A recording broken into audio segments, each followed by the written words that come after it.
Taking the fifth spot on our list is the surreal and decaying Gongdae Fun Fair, a North Korean amusement park designed to deceive visitors. Situated approximately 12 kilometers from the capital city Pyongyang, in the area known as Mangyeongdae-guyok, this 70-hectare site includes various attractions such as a wading pool and a fun fair area featuring a roller coaster, merry-go-round, and a mini railway. The roller coaster has gained notoriety for its dangerous state of disrepair, yet it continues to operate. Interestingly, the park sees minimal patronage from North Koreans. Those who do get to enjoy it are often bussed in when foreign visitors, especially journalists, arrive in the area. Foreign visitors themselves are typically confined to their tour buses until enough local residents can be transported to make it appear lively. Moreover, foreigners are given priority access to the rides, a deliberate move by North Korea to project an image of hospitality and merriment. The park remains consistently underutilized and is in a state of neglect so severe that even Kim Jong-un himself criticized it heavily during an inspection in 2012. Following this criticism, the director of the General Political Bureau was tasked with restoring the park to align with the standards of the military first or Songun ideology. However, as of today, there has been no official announcement or concrete evidence of improvement efforts. Consequently, the fake amusement park stands mostly abandoned, reflecting the eerie atmosphere that pervades the entire country. The largest stadium in North Korea bears the name Rungrado 1st of May Stadium, more commonly known as the May Day Stadium. Situated on Rungrado Island in Pyongyang, the capital of North Korea, this colossal structure dominates the skyline. Only 2 roads serve as the conduits to and from this isolated area, often leading to ominous traffic congestions.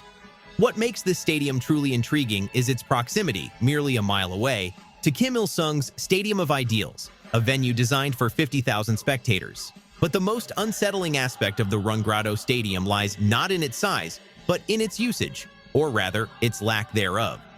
Surprisingly, this massive edifice is rarely, if ever, employed for sports or entertainment events. Instead, it serves as a stage for propaganda and military parades, a testament to the extraordinary lengths the secretive nation goes to in venerating its leaders. Aerial photographs, upon closer inspection, reveal an intricate web of coordinated formations crafted by people holding up cardboard cutouts. These orchestrated displays of devotion form a formidable tool in the relentless propaganda machine that shapes the worldview of North Korean citizens. The Rungrado Stadium boasts a seating capacity that ranges from 115,000 to 150,000, depending on various sources. Yet, it's not just the size that raises eyebrows. Rumors persist that it has been used to parade and subsequently vanish traitors to the state. In a chilling incident, a group of generals reportedly disappeared into the stadium after an alleged coup attempt. Smoke emanated from the structure later that day, leaving behind unanswered questions and a shroud of mystery. The Rungrado 1st of May Stadium, with its imposing presence and enigmatic past, remains a symbol of North Korea's secrecy and the complexities that lie beneath the surface of this isolated nation. Deep within the volatile border region between North and South Korea lies a place that may deceive an outsider. From a distance, the village of Kijongdong appears as a typical, cheerful town, complete with uniform blue rooftop houses and what seems to be all the necessary facilities to sustain a thriving society. However, a closer look reveals a more haunting truth. Nestled in the demilitarized zone that separates the two Koreas, Kijongdong has earned a dubious reputation as the propaganda village. This peculiar enclave is utterly uninhabited, yet it was meticulously constructed to project an alluring image, particularly to potential South Korean defectors. Official reports suggest that Kijongdong is home to around 200 residents, and it strives to evoke an illusion of economic activity. Notably, it is one of only 2 villages permitted to exist within the 4-kilometer-wide buffer zone established at the end of the Korean War.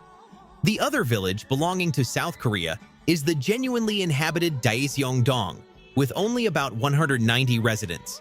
However, experts and observers from the Western world harbor a more skeptical view. They believe that Kijongdong is, in essence, a staged setup. The village's structures appear as unconvincing concrete shells, devoid of finishing touches such as windows. Electricity likely operates on a timer, designed to illuminate the village selectively during the night, all in an effort to maintain the facade. Interestingly, the few individuals ever observed in the village have been maintenance employees of the regime who perform the task of street cleaning. Their presence, however, is far from enough to sustain a community. Kijongdong has also been at the center of a symbolic rivalry. In the 1980s, South Korea erected a flagpole that soared to a height of 98 meters within Daesungdong. This move prompted the North Korean government to respond with an even taller flagpole, reaching a towering 160 meters. This episode has been dubbed by some as the Flagpole War. Both Koreas engaged in a relentless exchange of propaganda. North Korea utilized loudspeakers to broadcast messages praising the virtues of the regime, often inviting southern farmers and soldiers to defect. However, this psychological warfare yielded no South Korean defections. In response, North Korea began broadcasting communist operas and marching music alongside their messages. Meanwhile, South Korea countered with anti-North Korean messages. In 2004, both nations finally reached an agreement to cease these hostile broadcasts, bringing an end to this particular chapter of the propaganda war. Kijongdong is surrounded by meticulously maintained agricultural fields, which North Korea claims are part of the village's economy. Yet the question of who tends to these fields remains shrouded in mystery, adding to the enigma of this surreal and isolated place. The Hotel of Doom, one of the most unsettling and nonsensical constructions in North Korea, may be the Ryugyong Hotel. This unfinished and enigmatic monolith stands as the most conspicuous yet incomplete landmark in the Pyongyang skyline. Soaring to a staggering 105 stories and reaching a height of 330 meters, the skyscraper's name translates to Capital of Willows, a historical moniker for the city. Originally conceived as a mixed-use marvel, the Ryugyong Hotel was intended to become the world's tallest hotel by 1992. However, despite its towering ambitions, the pyramid-shaped behemoth sits abandoned, holding the dubious distinction of being the tallest empty building on Earth.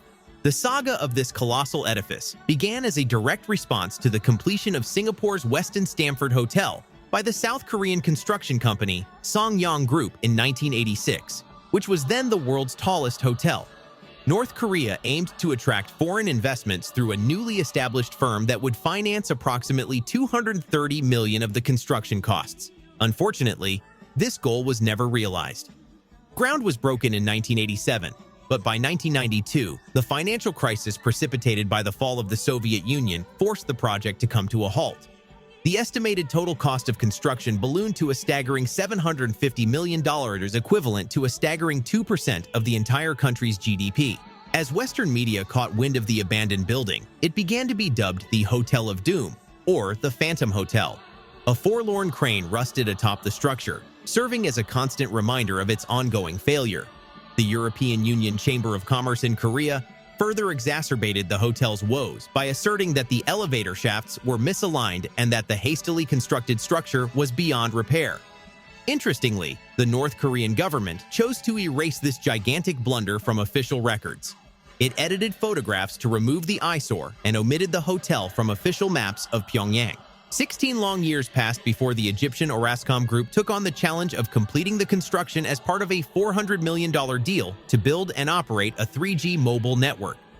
In 2008, North Korea announced its intention to finish the hotel by 2012, in time for the 100th anniversary of Kim Il-sung's birth. The world watched in disbelief as this claim seemingly materialized when it was announced that exterior work was completed in July of 2011. However, photos taken by Koryo Tours in 2012 revealed the interior's stark emptiness, with a notable absence of furniture and fixtures. Orascom was granted the concession to manage the hotel starting in 2013, but this was later suspended in March of the same year. The building continued to sit abandoned, seemingly finished but unused. In 2016, during Anna Roscom's visit to North Korea, work on the site appeared to be restarted. Throughout 2017 and 2018, access roads were constructed, and in April 2019, an LED screen displaying the North Korean flag was placed at the top. In July, one side of the building was enhanced to accommodate a massive LED display, showcasing North Korean film clips and animations. Finally, in 2019, the hotel was fitted with signage displaying its name in both Korean and English. Yet, despite these developments, this colossal construction has reportedly yet to host a single visitor. In the top spot, we have an exclusive dining experience, the only hamburger restaurant in North Korea. It's a place like no other in the country, as North Korea remains one of the few nations unconquered by the McDonald's empire. Kim Jong-un, however, gained an appreciation for Western cuisine during his time studying abroad in Switzerland, as revealed by his personal chef. Rumor has it that even the North Korean elite, including the ruling family, have indulged in fast food from China on occasion. This was particularly true for the late Kim Jong-il. For ordinary citizens of North Korea, affordable food has been scarce. In the 1990s, a devastating famine claimed the lives of around 1 million people.